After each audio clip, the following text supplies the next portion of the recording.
ഇത്തവണ ജില്ലയൊന്ന് മാറ്റി പിടിച്ചാലോ എന്ന് വിചാരിച്ച് നമ്മൾ കോഴിക്കോട് നിന്ന് കണ്ണൂർക്കാണ് യാത്ര പോയിട്ടുള്ളത്. ഹൈവേ ഓപ്പൺ ആയതിൻ്റെ ഒരു ധൈര്യത്തിൽ അറിയാൻ പറഞ്ഞു വെറും 105 കിലോമീറ്റർ സില്ലി എന്നൊക്കെ കരുതി നമ്മൾ പോയതാണ്. പക്ഷേ കൊയിലാണ്ടി അങ്ങോട്ട് കഴിഞ്ഞപ്പോൾ മനസ്സിലായി ഹൈവേ അങ്ങനെ കംപ്ലീറ്റായി ഓപ്പൺ ആയിട്ടില്ല എന്ന്.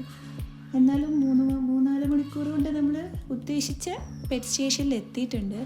പെറ്റ് സ്റ്റേഷനിൽ കാര്യമായിട്ട് നമ്മളെ പെറ്റ്സും പിന്നെ കുറേ നമുക്ക് ഈ ആക്ടിവിറ്റീസൊക്കെയാണ് ചെയ്യാനുള്ളത്. പക്ഷേ എന്തായാലും രസമാണ്. കയറുന്ന സമയത്ത് ഒരു എൻട്രി ഫീ ഒക്കെ ഉണ്ട്. അതൊക്കെ കൊടുത്ത് ഒരു ബീച്ച് സൈഡും അതേപോലെ തന്നെ ഈ പെറ്റ് സ്റ്റേഷനും കൂടി ഇൻക്ലൂഡഡ് ആയതുകൊണ്ട് നമുക്ക് ബോറടിക്കത്തൊന്നുമില്ല. പിള്ളേരുമായിട്ട് പെറ്റ് സ്റ്റേഷനിൽ കയറാം. അത് കഴിഞ്ഞ് പുറത്ത് വന്ന് ബീച്ചിൽ കുറച്ച് നേരം കാറ്റും കൊണ്ടിരിക്കാം.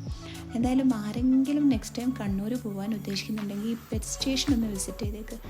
മക്കൾക്കൊക്കെ നല്ലതായിട്ട് ഇഷ്ടപ്പെടുന്ന ഒരു സ്പോട്ടാണ്. പിന്നെ ഈവനിങ് ഒക്കെ ആണെന്നുണ്ടെങ്കിൽ ബീച്ചിൻ്റെ നല്ല വൈബും കാറ്റും ഒക്കെ ആയിട്ട് എന്തായാലും പൈസ മുതലാവും.